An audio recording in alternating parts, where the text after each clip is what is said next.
That's a good one. That's a good one. Oh, God, it's a toad, son. It's a toad, dude. Let's go. I wake up to a little bit of drool on my pillow, feel like it's gonna be a bad day. Check. My check. We gotta make sure this thing works because it's been 7.5 years since we've actually been live.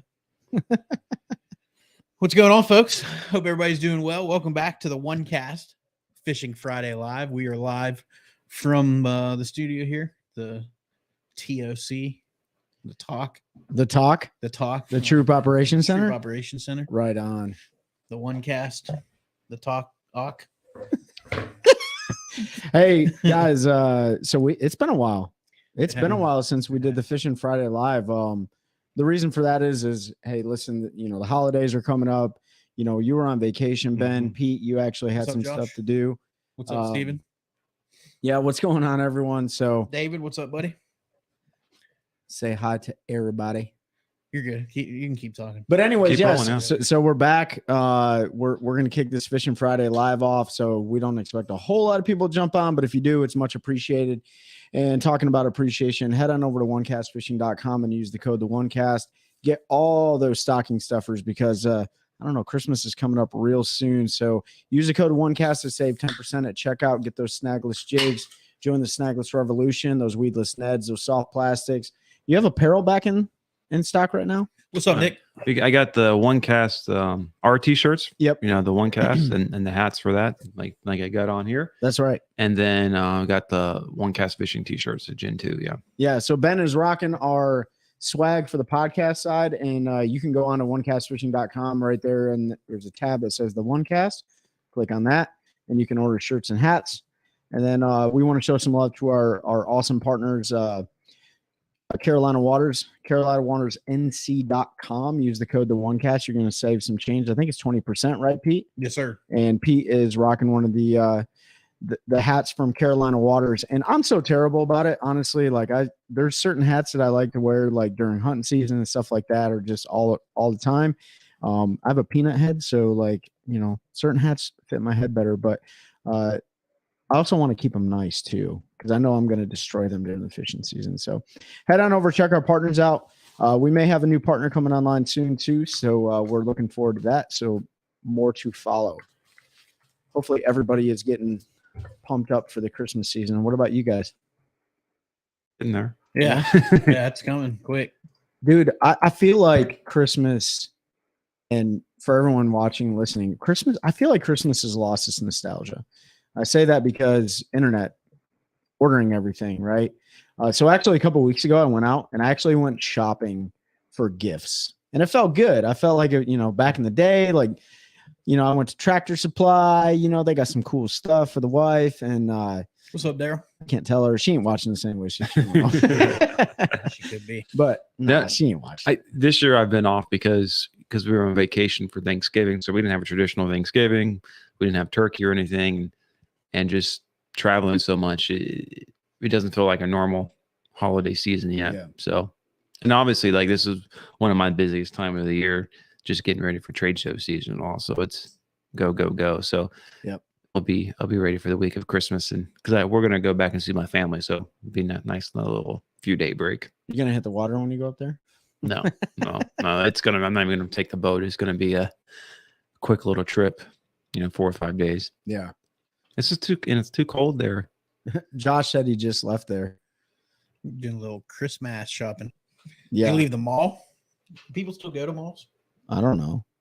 What he was talking about Missouri, right? Oh, yeah. I think so. Yeah. I'm like, what are you talking about, dude? We were talking about Christmas. We were talking about all kinds of stuff, and I didn't know what he was referring to. Yeah. Hey, Daryl's on here too, and I want to give Daryl and Kieran and his partner a huge shout out. They crushed the end of the season. I think they pulled a win off a couple weeks ago. I think it was on Jordan Lake, if I'm not mistaken. So Daryl, you're listening. You can correct me if I'm wrong, but congratulations to you guys. You had a heck of a year. They won Jordan and show on. Yeah. Back to back.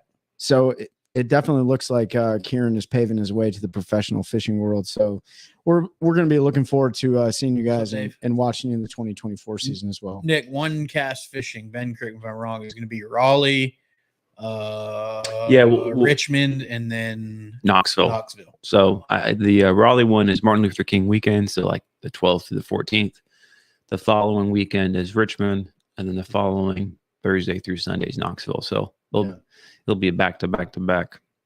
Raleigh will be super busy because I'll be with Cashin, I'll be with Carolina Waters, will be with Carolina Waters. Some contingency of us sitting here will be hanging out with them folks. I don't know. I signed up for some other booths. I don't remember. Know. I think I'm going to hang out with Gamma for a little bit. I don't know, but we'll be there. We'll be at Raleigh, and then I'll probably go up to Richmond and help Ben up there, and then I'm sure I'll get suckered into Cashin's booth or something else while I'm there. So yeah, but those trade shows are a lot of work.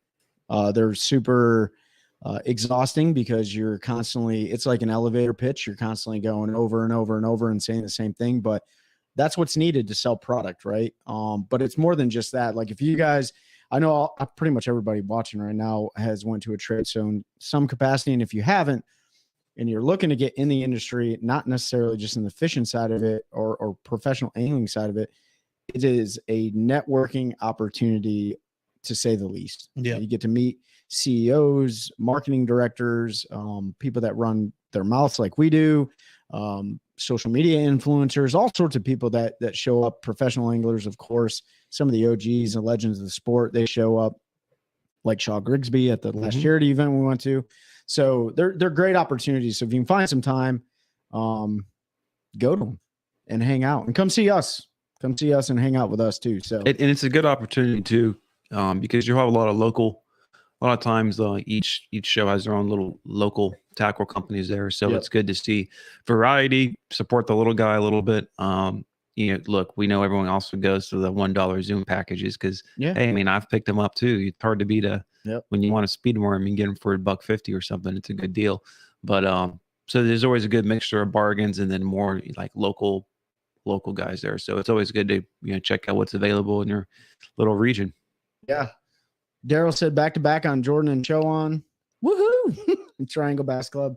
High school teams went 1-2 at Chowan. Man, you guys are crushing it, dude. Showing him little Easter boys. What's up? I know, right? Man, you guys are doing good. So we didn't have a intent for the show tonight, like no topics and stuff. What's up?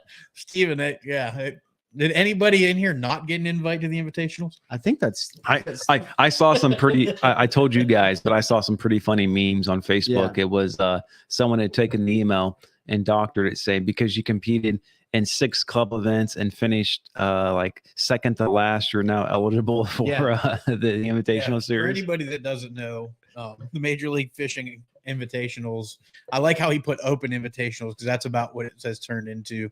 They're struggling to get people to fish, which I understand with the way they're making the cuts of the BPT.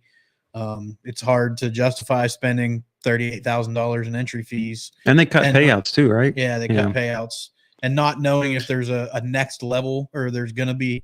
So they're struggling a little bit. So no, and this isn't a knock on anybody, but they invited co-anglers. My understanding is if you signed up to Marshall, a BPT event, they sent invites to a bunch of those folks just for signing up to Marshall, an MLF event. And I think they're into. I got one. I think they're into folks that have fished previously with MLF, even if they didn't fish last year. So they're struggling. Business decisions. You're seeing the impact of that. And we'll leave it at that. If you go listen to the episode and it was just Trey and I running our mouths, you can hear our take on everything going on in the MLF. I'm not going to sit here and bash the organization. But if you did stay in a Holiday Inn Express, you got an invite. You got an invite. So, it is, it is sad though. And I do have to say this, like, this is my personal opinion. And please go back and listen or go forward and listen to the episode that's going to drop. But did we already drop it? We already dropped it. So yeah. Sorry, there's deer in my mind right now, but I just hope people make smart business decisions. I'll leave it at that. Just make smart decisions. Yeah, if you are listening or you go and you just pops up on your timeline, whatever, if you get an invite, don't take out a second mortgage on your house. Don't dump your life savings into this. Or do. I mean, that's your choice if you want to. I mean, I guess you only live once, Yeah, right? I get. Yeah. Be smart. Don't financially ruin yourself to fish the invitationals right now. So, who's that? Who said that? That's my jump from my 10-boat club to the big leagues. I'm going pro now, baby. I don't know who that was. I mean, it's David Fuchs. Oh yeah, I love it. Hey, just jump in the deep end. I mean, if you're gonna do it, it's the opportunity. Because who knows? Maybe you are in top 5 at the end of the year, and you do make that. Hey, if any of y'all jump in, like we'll send you some free stickers to rock on our boat or on your boat. Yeah, that's right. Yeah, we'll hook you up. But no, just be smart, like Trey said. Make smart business decisions. So do the best you can. And if you have a business decision, just call Will Harkins, and you guys will hear that. Yeah, that episode is coming next week, and yep, that's a little the teaser. Professor will hook you all up. So the Professor, and hey, for everyone, we coined the term the Professor. So if you don't follow Will Harkins, like he's like a 45-year-old dude trapped in a 22-year-old body. Like he's super smart, very well respected, very respectful. And we had a really good conversation with him. So you guys are gonna like that. And we coined the term the Professor. Yeah, Luke, if you start using it, that's ours. And Fat Cat. Mm-hmm. They definitely ain't watching. No, but that'll be a good one. That's coming next week, and then we don't know what's coming up after that. We're gonna do it live. We'll have a recap. Figure it out. We'll have a recap coming. We have some guests that I'm waiting to hear back from to get on the schedule and stuff. So it's getting tight with the show season coming. People's schedules are filling up. So bear with us. Looking if anybody knows any catfish people. What did he say? Business decision. That means I'm able to quit my job because the OneCast crew said it was okay. Wow. Hey, David Mosier, you can do whatever you want, bud. Full send, dude. Full send it. Do it. Anyway, if anybody knows any like people that fish high level catfish tournaments, we do have a guy, but maybe we can get a couple folks on. That was something some people have mentioned. Might try to get a crappie guy on or girl. You know, I would talk about crappie. I would love fishing. to talk to the catfish guys because it is a different. You know, growing up, we did a lot of catfishing from the bang and trot lines and all, but it's a different game when you're targeting like those 100-pound, flatheads and where to go and what to look for and the holes and all. So it's like with anything, you can take the real easy, simple way, or you can go extremely in depth. And obviously, the guys who do the tournaments and all that, I mean, they've got a lot of catfishing knowledge, which is something. You know what I don't hear, and maybe this is just because my algorithm doesn't like track catfish people and stuff like that. I don't hear any other species of fish people talk about forward-facing sonar and like ruining their fishing or whatever the case may be, or they just don't want to. I haven't heard it. I mean, they've been using it in crappie fishing. Yeah, but I don't hear the crappie guys really complaining too much. Other people that whined about it were muskie fishermen. And being from the north, I used to only fish for muskie like for quite a few years. And if you want to talk about like the prima donnas of the fishing world, muskie guys, are there any on here? I love you, but you are the worst. Like, oh yeah, like you want to talk about like people always talk about fly fishermen think they're like next, like the muskie guys are wild, dude. Like that whole thing is crazy. Like. If you cradle a fish wrong, they'll burn your house down. Like it's wild, man. Yeah, it's wild. I have been told by my buddy. They did ban that though on the professional muskie fishing tour. They banned forward-facing sonar, but like I said, crappie guys make too much money off of forward-facing sonar. I mean, it was made for crappie fishing. I mean, that's Elijah said he's too busy building hog traps to go fishing. Huh? Yeah, I mean, you got hogs. Yeah, dude. Tear it up. But yeah, I just don't hear from any other circuits. But I guess every circuit has their share of things to talk about. Most other stuff doesn't fish the way we do for bass, and I know that more guys are starting to use it catfishing, because they're able to pull up in those holes and they can see. But I mean, catfish tend to suck to the bottom, and it's not real. I don't think it would really be a super effective tool. We know how even the newest and greatest, if the fish are on the bottom. The technology is not really there where you get that bottom separation between a fish that's sucked down. So I saw it the other day. Yeah, you saw it the other day. I mean, I literally thought there was no fish there. And as soon as I pulled an Alabama rig over the top, like a foot, they would just come off the bottom, and I'm like, wow, I never would have known, not with forward facing. I couldn't even see them on side scan or anything like that. So, and then you look at like The walleye guys, they mostly troll. Now there is some jig fishing and stuff where they probably would be effective, but most of them guys troll. And I know there's a few that have used it, but Same with striper fishing. yeah, striper fishing. A lot of those folks troll. So I think it's just like when you're targeting one fish and you're casting, and it's they're all predatory fish, but the way you fish for bass, muskie, the way you fish for crappie is a little bit different than the way you fish for catfish or walleye or salmon or striper. Do they still do striper tournaments? I don't know. My buddy Live Scope Spoonbills. I mean, they do in the ocean and all when they make, Yeah. but I'm sure some lakes do. I mean, they Probably, yeah. across the country, they're still, they used to have them in Jordan, I think, when they used to stock the stripers. Yeah. I will say that the spoonbill, I don't think that's the actual name. The paddlefish is the best fish I've ever eaten in my life. Really? Oh, it was the best fish I've ever eaten in my life. It's better than walleye, crappie, perch. I don't care. It was the best fish I've ever eaten in my life. Oh. It was Like, was it deep fried? We had it deep fried and grilled, but it was just so I don't know, it was just so good. They snag them though because better than saltwater because fish. They filter fish, so they put like a big giant weight and a treble hook on there and a big rod with like 80-pound braid, and they zing it out there and you just crank it and rip it, and you snag like these big 100. And they give tags for them. You can only get like one a year or whatever. A few years ago, a guy was using a spoon jigging on bull shoals and ended up catching a paddle tail. Like they're extremely rare. As in, they didn't know there was any still in the lake. Maybe. Wow. I don't even know if I know what that is, to be honest with you. Yeah, I'll show you a picture later. Yeah. Nick said Norman has the striper terms. That makes sense. I caught some giant hybrids on last time. Like if you can't catch a bass on Lake Norman, just go look in the middle of the lake for the birds. When they eat a rig. Yep. Oh yeah. Yeah.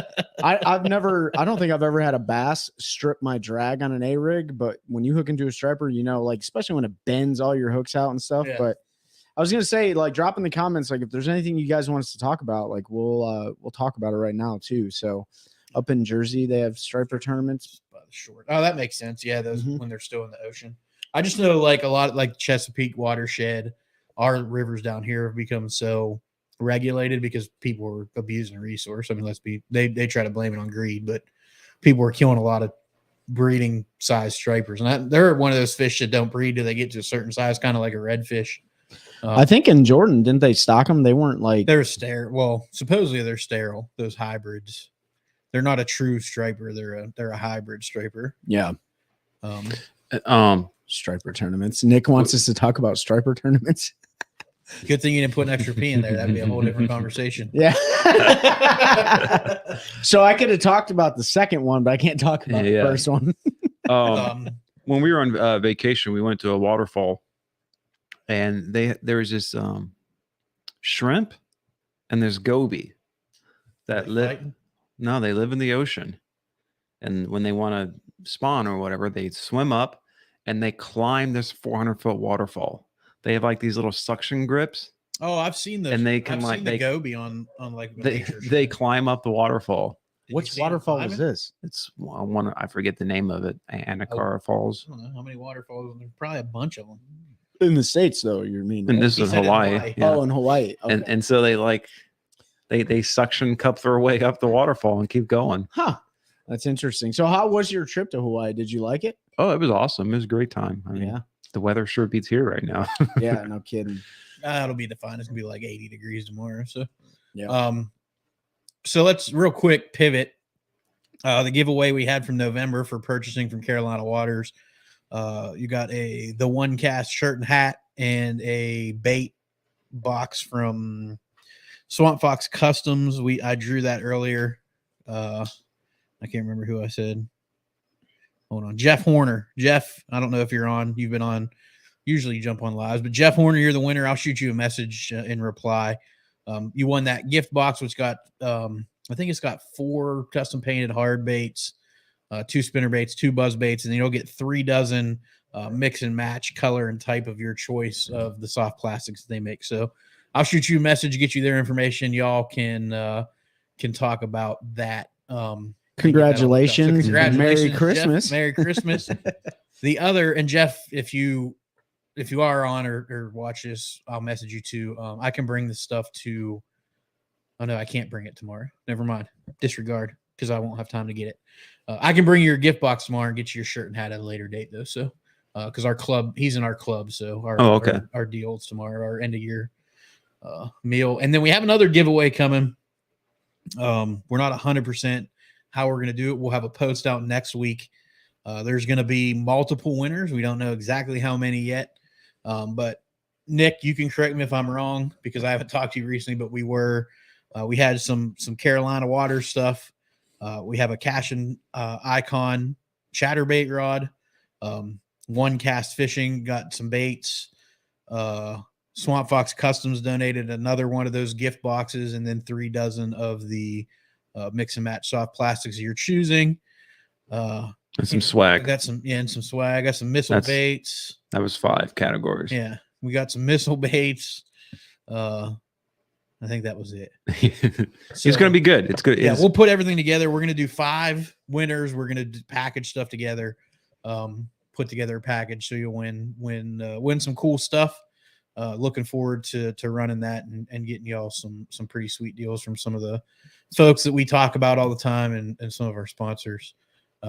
So first, Nick, we're going to answer your question since you were the first one to ask one, and then we'll go to the second question. Mm-hmm. So NPFL BASS tournaments we're most looking forward to. Amistad, I want to see the championship down there. Yeah. That's number one. Amistad, for the NPFL. For the NPFL, Amistad, because they haven't no really big tournaments been there in a long time. And the weights are starting to come back up in the local stuff. So it'll be interesting to see what the top 40, right? Yeah. 25. 25. Yeah. NPFL anglers do down there. There was another NPFL one. I'm looking forward to Ozarks. Look at the Ozarks. Yeah, Ozarks. That was it. Just the fall. Because the fall. Ozarks. That could be an interesting for one. bass. I'm kind of looking forward to St. John's one for that reason because it's. Yep. When was it again? October. St. John's is in April. You mean April NPFL? 18th. No, for BASS. Okay, yeah. So for me, for the NPFL, I'm looking forward to. I mean, obviously, I want to see the championship. It'll be their inaugural championship. It's going to be interesting to see how they run that derby, considering it's so far away, but also considering some of the information that we heard. And then for the regular 2024 season, I'm looking forward to Ozarks. I think a lot of us are. And Hartwell, because it's close. Hartwell, we may go down to, but Ozarks, I like seeing anglers fish in the fall because it's such a tough time. And it really puts a lot of their skills to the test. And I even know that David Fritz said that. And he's going to the NPFL, right? Mm-hmm. Like David Fritz is going to fish the NPFL. So I'm looking forward to, what? I don't know if we're supposed to talk about that. He said it on Mercer. Okay. Yeah. He's come out. I didn't know if he came out and said it. Yeah, I mean, Fritz is going to the NPFL. Yeah, so I mean, like, I'm looking forward to watching him. He was a king of crankbaits, and I'm looking forward to that tournament. On the BASS side, I'm like you. I'm looking forward to St. John's River. I actually get like. There's honestly not a single. I'm looking at the elite schedule. There's really not a tournament that I'm excited for that's there. Lake Murray because I'm going to go Marshall, and that's about the only reason. So I'm excited for. See, I'm the opposite. I'm excited for most of the Bassmaster ones because they're at a little different time of year. They are, but they're just same old, man. Like other than Wheeler Lake, which they haven't gone to in a couple of years, and Smith, like. But it's different time of year. It's just a different dynamic. It's still the same old. Toledo Bend, I think that's Elijah that said that. Like that'll be an interesting one.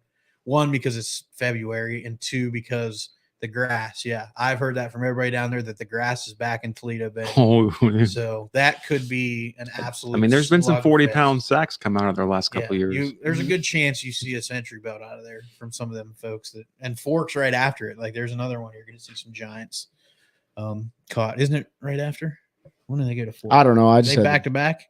I think so. Yeah. Yeah. So Toledo Bend, and then they have right to Forks. So there's no break between those two. 22nd to 25th on Toledo Bend, 29th to March 3rd on Forks. So those two will be giant bass. Maybe not spawn, but pre-spawn. Depending on winter. If it's super warm. Texas can go either way, kind of like Florida. Didn't the opens, the EQs go to Toledo Bend this year? Yeah, that's where Milliken will. I wonder if that's why they're going. They're like, man, look at the sacks that were brought out to Toledo Bend. We're going there for the elite schedule. So no, I mean that would have been scheduled way before because they pull their permits. Their 24 permits at the beginning of 23. I don't know how they do business, but We do I'll because just we say, saw their leak schedule and it was correct, except for I think the only thing wrong on that schedule you found that leaked was the dates. No. Was it completely wrong? The only thing it had right was the classic. Oh, okay. But the classic was right. I mean, it was. If somebody really wanted to data mine and figure out the elite schedule ahead of time, you could, because all you'd have to do is look at where the permits are pulled. But all states are different. Some of them are specific. Some of them are like, here's your permit. You can go whenever Time to you make want. me a little GPT to search for it. That's right, Chat GPT. where's the classic is on Grand this year, right? Yeah. Yeah. Okay. Which, if you're going, I'm sorry. I'm Why not is that? excited about that because it's over an hour between launch and where the expo is. Oh, okay. Like, it's gonna be tough for folks that are. I think the fishing will be good, but like as somebody going, it's gonna be tough. We're not gonna be at the classic this year, Steven. Just with Trey wrapping up the Army time and my job switching roles, and just it's not going to work out this year to make it down there. Economically, I say that, feasible. but then the week before something will happen and I'll end up there. I won't be. I can tell you right now, I won't be. Nope. Ben probably won't, but I'm saying Nope. no, but there's always a chance. I probably won't make ICAST this year either. I don't know. I was going to go down as media, but I don't know if I'm going to be able to make that work. This year is just it's a crazy year for us. So yeah, we are going to make some tournaments to do stuff like we did with the MPFL last year. Like I said, we're talking about heading to not Murray. They're on Hartwell. yeah. Or I said either Hartwell or the St. John's. The St. John's a little further, but that one am kind of looking forward to because they're putting in on the river somewhere where apparently nobody ever puts in. So Yeah. That could be interesting just because they're going to be fishing a little bit different water. Josh said 13 months, buddy. Trey's got 23 months. 22 months. We're 22 months, bro. Josh is counting his third. Well, yeah, I guess I don't know if he's counting his all the other stuff. You count there, all your other stuff, I guess you'd be about the same. 1 year. Yeah. 1 year. Yeah. So yeah, I think 13 months is total for Josh. But anyways, where you want to go with this, Nick? Let me know. What's the second topic? Let's talk about winter baits and techniques for cold water. There's a jigging spoon opposed to an A rig. What's best? A rig. I'm gonna go. That just depends. Yeah, I mean it does depend on your depends. body of water and what is cold, but like here in North Carolina, there's not much better than an A rig when the water gets cold. To get the bigger bites, it seems like. I mean, you can still get them to eat a jig or a shaky head. Our fish don't really eat a jigging spoon too well. In the winter, I have caught them on a blade bait. I've seen them where that's the only thing they would touch. What, a jig and spoon? Yeah. So the kayakers are really good at it. And I was watching them the other day, and it's they're super good at it. And I've done good on them too. I think the jig and spoon, like if you're just trying to like forward face vertical jig them, like or not forward face, whatever, and get it down really, really deep. I think it and bust through like a bait ball. I think it's really effective. Do you fish them the same in the winter as we do in the summer? No, jig and spoon, not flutter spoon. Jig and spoon. Like a jig, like a really small. Oh, I've jig seen and the spoon. flutter spoon work. I haven't tried that. Because this, I know I told you guys a blade before. bait. You fish basically the same way as Same. Yeah. But it was 2 consecutive days I went out on my lake, and the one day, again, both days were overcast, air temperature about the same, almost no wind either day, water temperature like 48 degrees, 45 to 48. One day I just had to crawl a net through those laydowns in 20 some foot and let it sit there forever, and they would bite.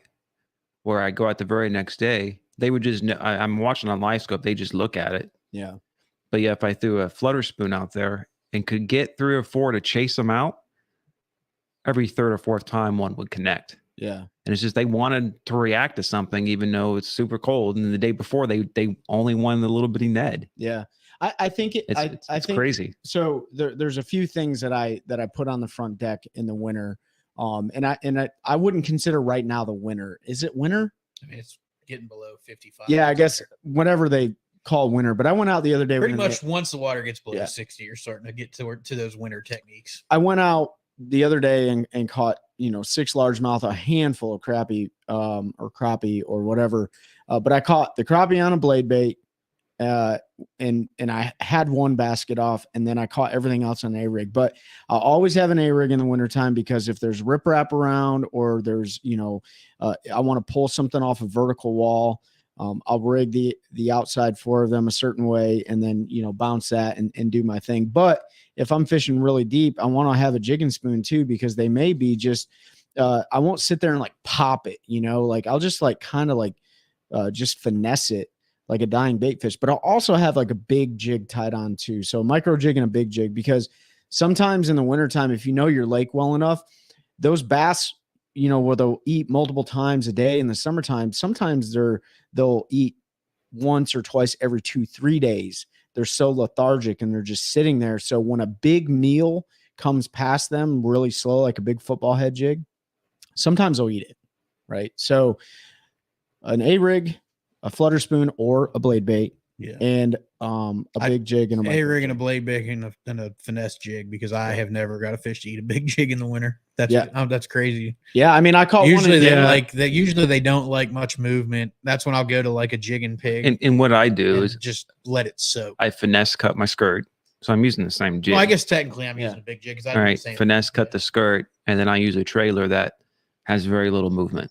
That's usually my go-to in the wintertime. My first fish of 2021. It's funny how you can remember fish. It was in January. I was like, I always try to catch a bass every month, right? Especially through the wintertime. It's just a goal I have in mind. I know I may not catch 5, but I want to catch 1. So January of 2021, in 20 foot of water on a 1/2 ounce black and blue jig, I caught my first bass of 2021. And it was a OneCast fishing jig, the OG ones, right? So they'll eat it, man. I know they do. I have caught them that way, but it just depends on their feeding pattern. I mean, if you get them after they just fed on shad, like they may not eat it. It's funny, because we were just talking about how everything we think we know gets disproven, and they've disproven that bass are lethargic in the winter and don't eat. They still eat the same amount every day. They're just not as quick to move. They like slower. When I saw that they wanted to chase, they those fish just wanted to chase, and it's completely absent of what everyone's taught, especially like a day after where they didn't want to move at all. And that day that's what we were talking about before we went live. Like, since forward facing sonars come out, love it or hate it, we've learned that everything we thought we knew, nobody knows anything. And they've pretty much disproven every theory and everything that we had. So it's been interesting, but that was one of the cool ones. Something you all didn't mention, I always have tied on he the window. He did hit that one right in the head. Smacked her. He probably saw it on. It was on an old it was on a submerged old dam wall, rock, and it came up, like 20 foot at its shallowest, maybe 18 foot or something. And I mean, I must have hit it right on the head, and I didn't have forward facing sonar on my boat or anything. I just fished the structure. And I caught it, and I was like, okay, cool. That's all that matters. But I've caught them before, One bait you guys didn't talk about, I always have tied on is some type of crankbait. So usually a wigglewort, rock crawler, or even the big DD. I think it's the 18 series. I think it's a river to sea, but it's specifically a cold water cranking. I mean, you crank it fast, but specifically designed for cold water. So I've always got a crankbait tied on too, because I've had phenomenal days with the rock crawler, wigglewort. Especially if there's been a couple warm days. Especially on riprap, they've moved up on the rocks or something. Like you can cover a lot of water, and your hands stay warmer when you're cranking. I just show the A-rig. I mean, the first fish the first fish I caught pre-fishing on Jordan, and I think the water temperature was in the very low 50s this year, was on a lipless crankbait, in like 50-degree water, and that was a 6-pounder. And then the next one I caught was 5.5, and then I went out with Kieran and caught an 8-pounder on a Fritz side, Fritz side. I mean, Fritz side, I got, I mean, and cold water crankbaits. Cold water crankbaits and stuff. So, but I mean, when the water gets really warm, like we haven't really had a super cold winter so far, but I don't know if it's going to happen. But any timber that's sticking out of the water, or any rocks that are sticking out of the water that are going to just soak up those rays, you can still catch them shallow. You're not going to catch a ton of them, or at least I don't, but you can still catch them shallow. Let's get next question first. You said of all 3 big leagues combined, who would be your top 5 anglers? Ooh.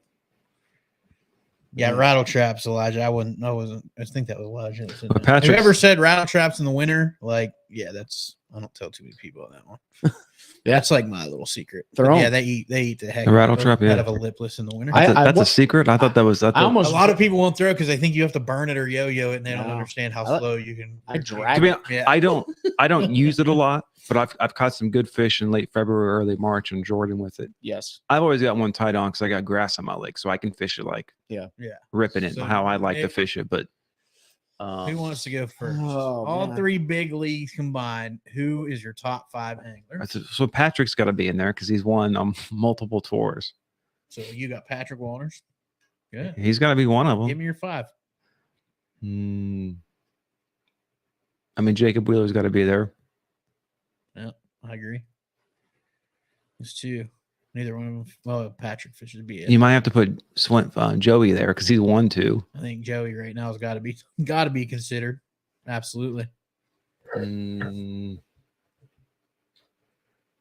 Who's AOI again? Kyle Welcher. I mean, he's AOI, but I'm not going to put him in my top 5. No. No. I got 3, right? Yeah, you got 3. Who do you got, Trey? We'll let Ben think for a minute. That's really Any of the 3. So Kyle Welcher definitely for me. But there's other people not because they've won. He said top 5 anglers. Like Top 5. If all 3 combined, who would be your top? Like, who would you see as top 5? man, Takeaway forward facing, who would be there? The exact same people. It's not going to change for me whether they have it or not. so character wise, dude, like it's kind of hard to beat like Hunter Bogman's character, right? He's just a good dude. So I value that. So Hunter Bogman for sure, just because he's the epitome of resiliency. And a good dude. Kyle Welcher, because he is a no joke, like he is a modern day like Kevin Van Dam, in my opinion. I want to put him on the same level, but his attitude, he's just aggressive, and he's there to take your money. Jordan Lee is another one. I put as my 4th guy. Geez, I'm trying to think, dude. BPT. Did I pick anybody from BPT yet? Not yet. They can all be from one of the. They don't even have to take anybody from BBT if you want to. I don't know, dude. I'm going Wheeler, Connell, Joey, Kyle Welcher, because that dude's been right there the last 5 years, and then Mr. Todd Goad, who's been around for a long time, and the dude's got the experience on a bunch of places, and I feel like he would do well. It is tough.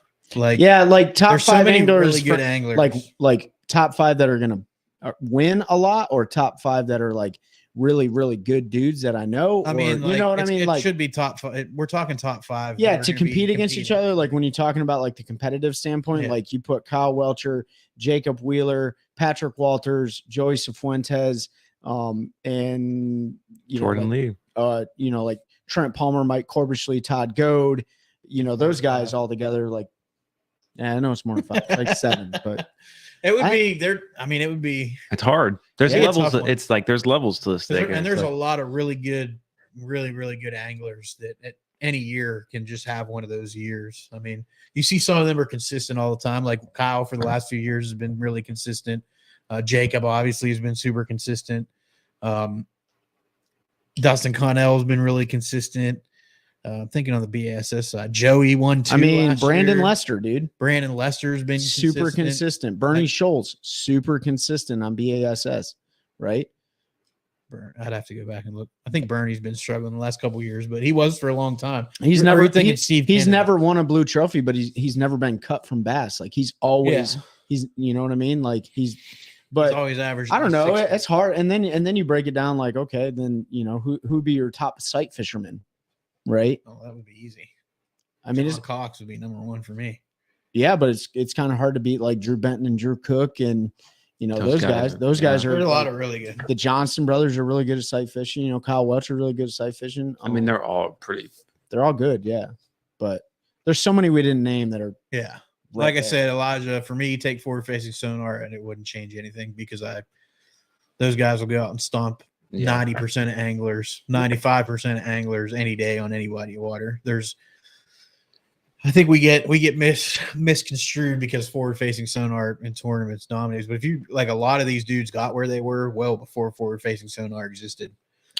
They've just taken advantage. I mean, Jacob Wheeler won the blue trophy. It would be forward facing sonar on a boat. An interesting TV series to do like 5 pros without forward facing sonar versus Jacob Wheeler did it. And versus they went 5 out there and Joes. absolutely destroyed the fish. It was him and Connell against this 5 Joes with no. Well, it was just 5 guys. They went out and did their own. I think they did nothing but down scan.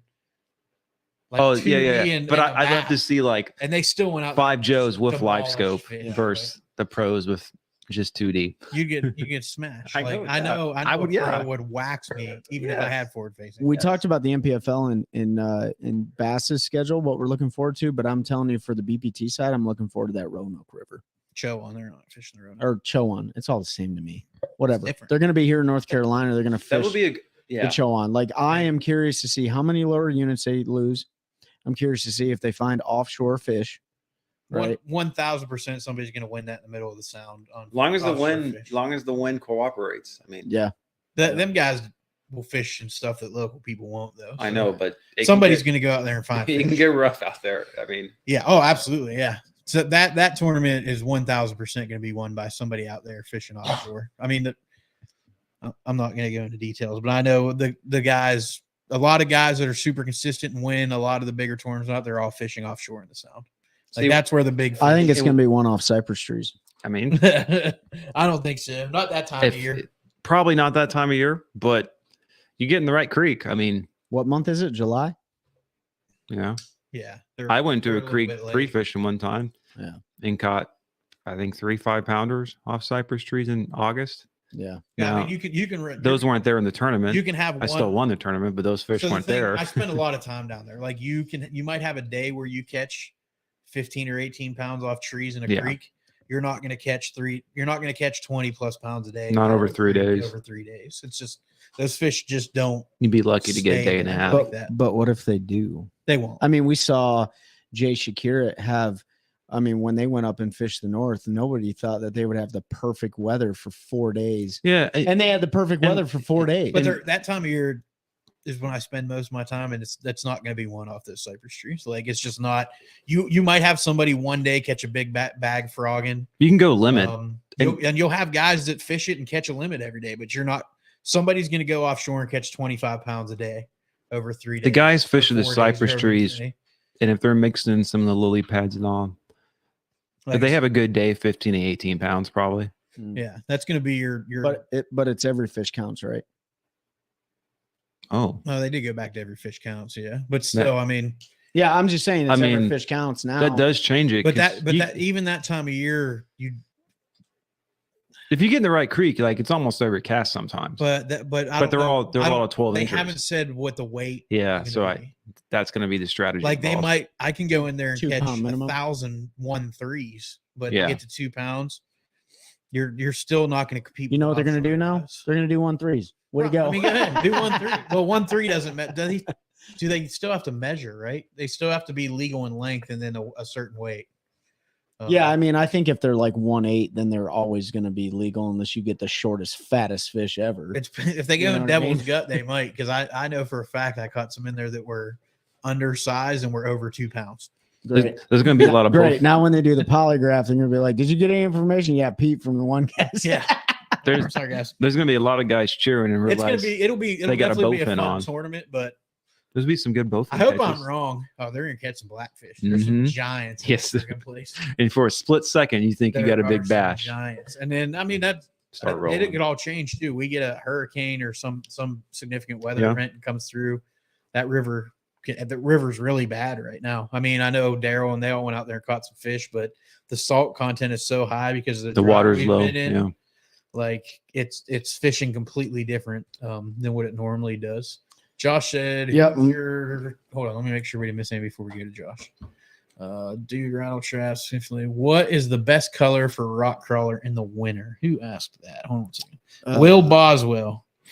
For me, I like something like a craw pattern. If I do throw one, I don't throw a rock crawler a whole lot. I'm usually throwing a shad or a craw pattern, and typically, if it's February through March, then it's probably an orange or red crawdad because I am throwing it shallow, like shallow riprap, shallow rock, and all. But otherwise, I just normal bait fish colors. Yeah, I think it depends on what part of the winter. I think in the early part, the crawfish, there's hundreds of species of crawfish. I think depending on your lake, if it's earlier in the season, they're going to be a certain color. If it's later in the season, they're going to be a certain color depending. So I think I always have a lighter one tied on in the early part of the winter. I think it's the early part of the winter. And then I have a darker like red color, tied on later in January and in February and stuff like that. So that just seems to work for me here. But I mean, depending on where you're at geographically, it could definitely change.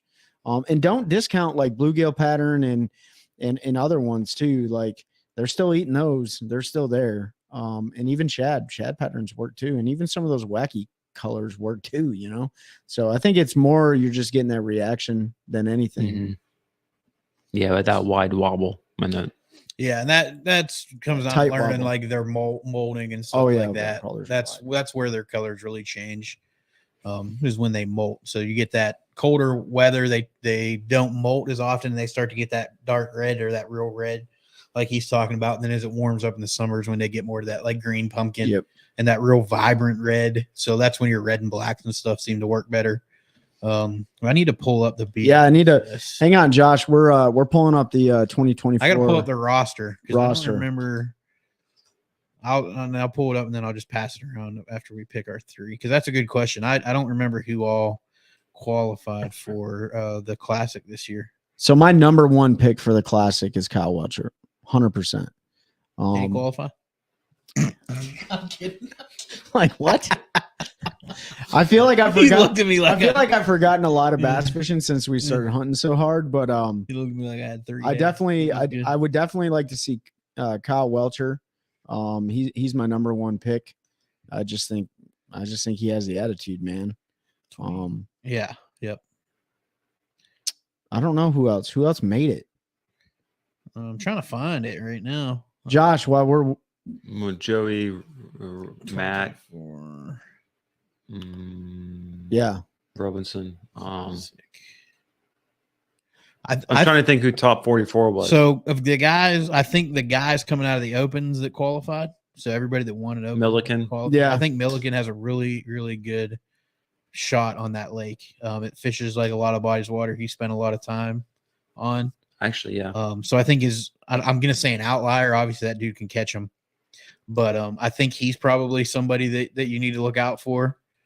I'm going through the roster right now. So Milliken would be one. I think Patrick Walters. That dude is riding the momentum right now. Yeah, 100%. Between the elites and NPFL, he's won a whole bunch of stuff, and we've talked about it. I don't know how many times. Momentum is so important when it comes to fishing. Let's see. Who would my last one be? I can't find the roster. That's why I stopped looking, to be honest with you. So I'm going to go with Brandon Cobb. Brandon Cobb has fished really well the last couple of years, especially in the South. He struggles a little bit when they get to the North, but he's gotten better. I think he finished second last year AOI, right? Yeah, he was second AOI last year. Yeah. So he's a guy that I think has an opportunity to go down there and do really well. So those would be and I can't, man, it's hard to pick 3. I'm going to go 4. I don't know. I think Joey's got a shot. It's a spotted bass lake. I have no idea about Grand. I don't know. Or is it mixed? I don't know. But it's. Who wants to see the roster?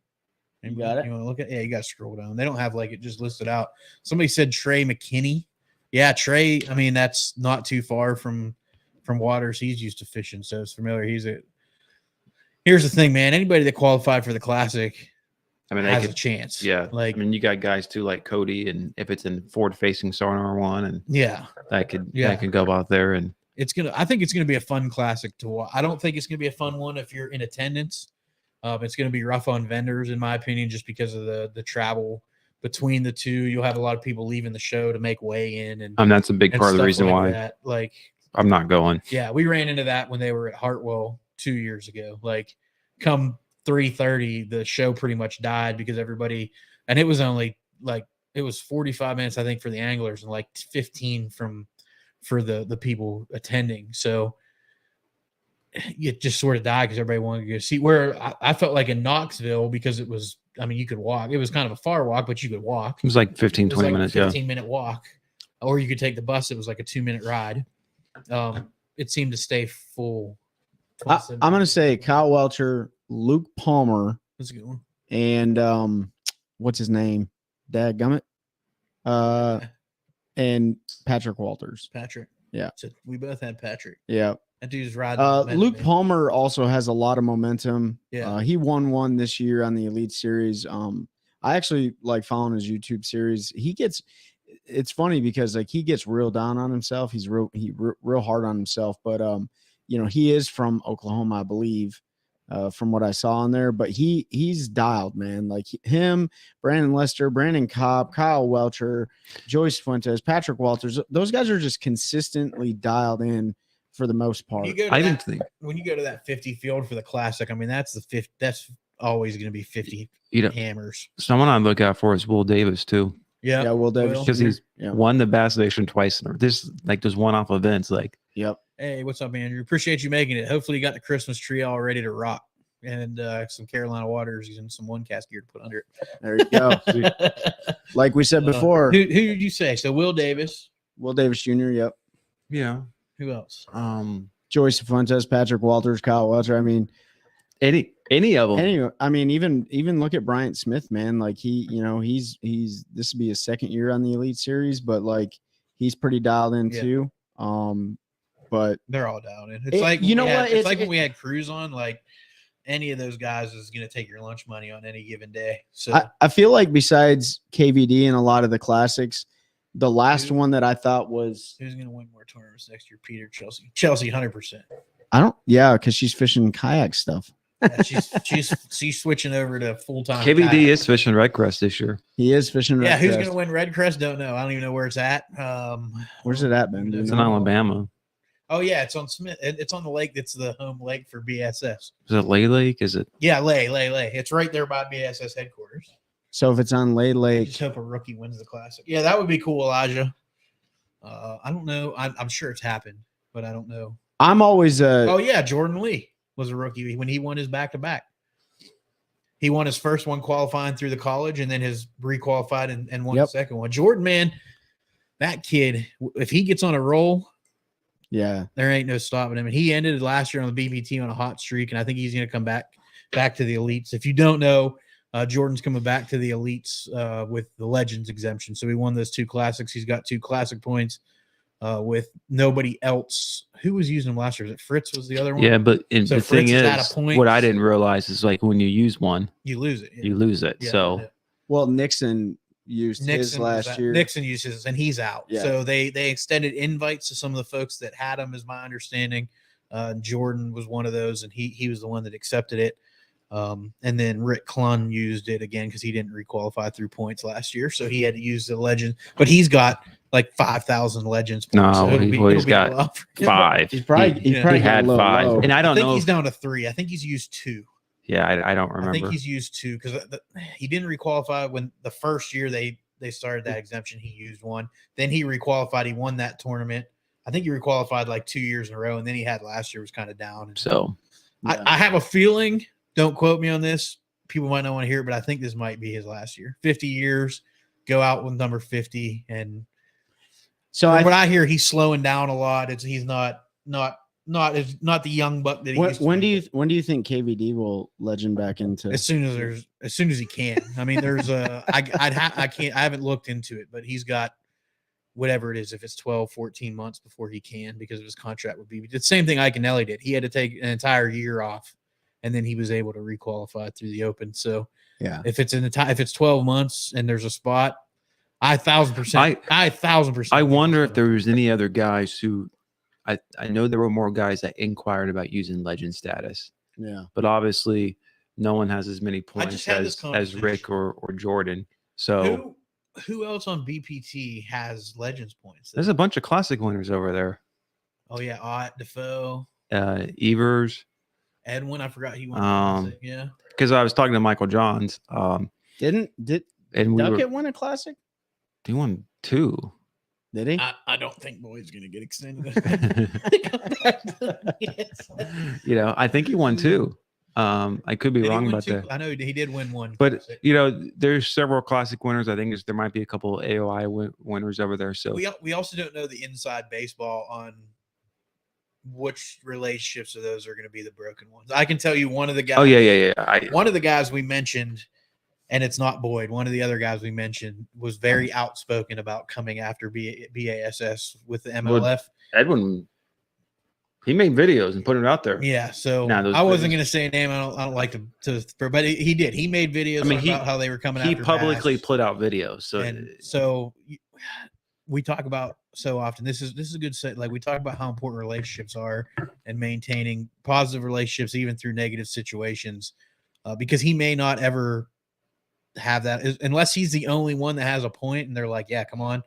If he puts his name in the hat with 10 other dudes, those other 9 are probably getting the invite before he does, just because of how outspoken he was about it. So don't burn bridges. Like I'm trying to think, did Wheeler win a classic? He just won blue trophies. He won 2 blue trophies. Connell's got a blue trophy. I think the only one of the young guns over there that doesn't is Mark Daniels, right? He never fished the elites. He went straight to the BBT. None of the rookies. And then none of the rookies. Yeah, none of the rookies. So Jordan Lee was the last. You got Edwin, Casey Ashley. Oh yeah. I forgot about Casey. Cliff Pace, Chris Lane. Chris did win a classic. Elton Jones. Well, Boyd Duckett. Jones Jr. Amari. Senior. Taku. Oh yep. Taku did. Yep. Obviously Iconelli. I'm trying to now you're going back to like Diddy Brower and Davey Height. So so those guys probably aren't. Randy Howe. You see, Randy. So there's some other guys who have a point.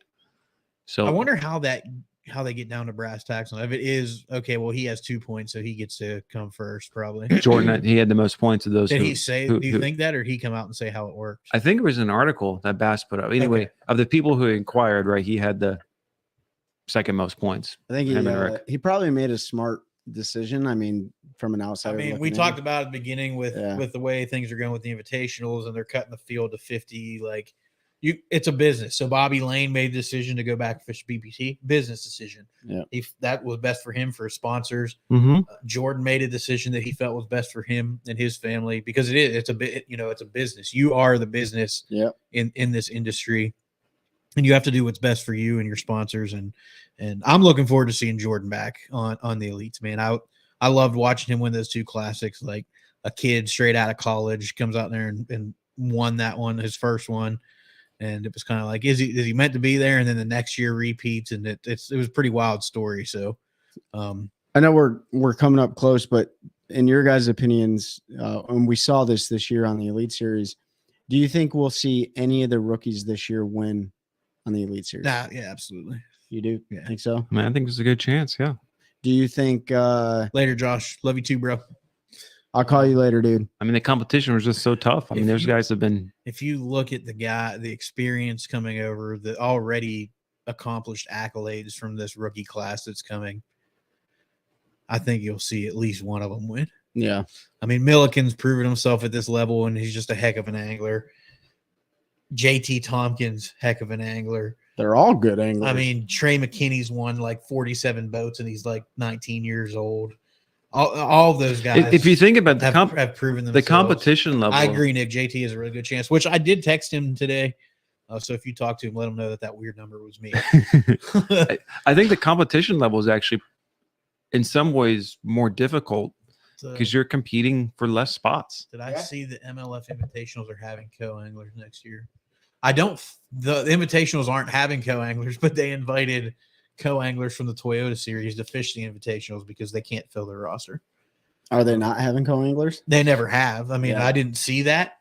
I were do just a quick offering. Google while we're here. It'd be interesting. I mean, that's a huge, all of those are features. That would be a giant change for them. No, I think they're just trying to. But I think what you probably heard was they're inviting the co's from Opens.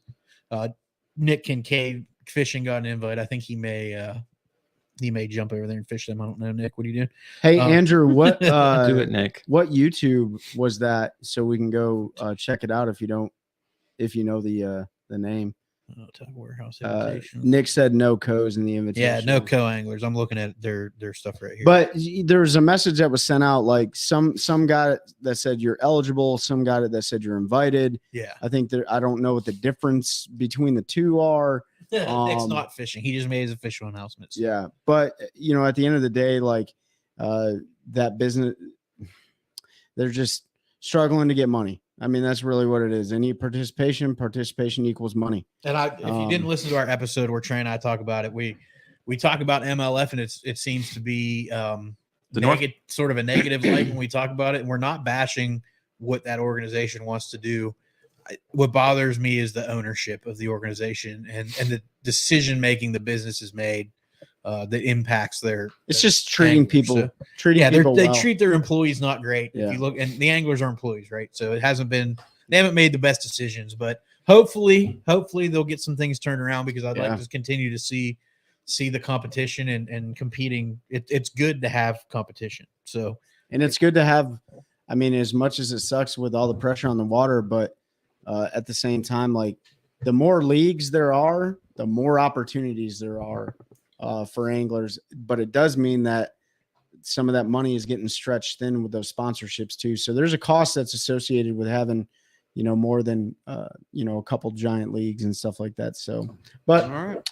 Anyways, thanks for hanging out with us on Fishing Friday. It's been a while. I'm glad that we all got back together, yap a little bit, talk about fishing.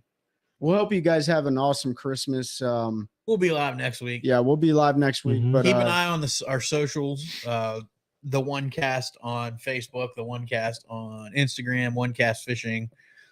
They'll post all of our stuff, but we're going to announce that big giveaway we talked about sometime this week. I'm going to put everything together. We're going to figure out exactly what it's going to be. That'll be out. Like I said, we got casting rods, we got baits, we got gear, we got swag, we got all kinds of cool stuff. So I'm looking forward to getting that out to y'all. We'll be live next Friday. As of right now, that obviously can change if some type of emergency situation comes up. But we plan on bringing this back every week now that fishing's kind of slowed down. Hunting will be done, and we have more time to BS about fishing and life. And I'll be out on the lake mapping out a lot of spots for the upcoming tournament season. So yeah, Trey's gonna go drop waypoints for us. Well, I don't. So. Trey's also collecting everyone's Christmas trees up. So that's right. If you got Christmas trees, you need to get rid of. Hit up Trey. Do not send them to my house. I'll get you Trey's address. You can just drop them in the front yard. I'm gonna get a bunch of like fake Christmas trees, and we'll get it taken care of. But appreciate everybody jumping on. What's he say? Snagless football jig season. It is Snagless football jig season. That's right, Rick. Yep. So get out there, get fishing, and help us continue to grow a culture of anglers helping anglers, one cast at a time. That's a good one. That's a good one. Oh God, it's a toad. Son. It's a toad, dude. Let's go. I wake up to a little bit of drool on my pillow, feel like it's gonna be a bad day.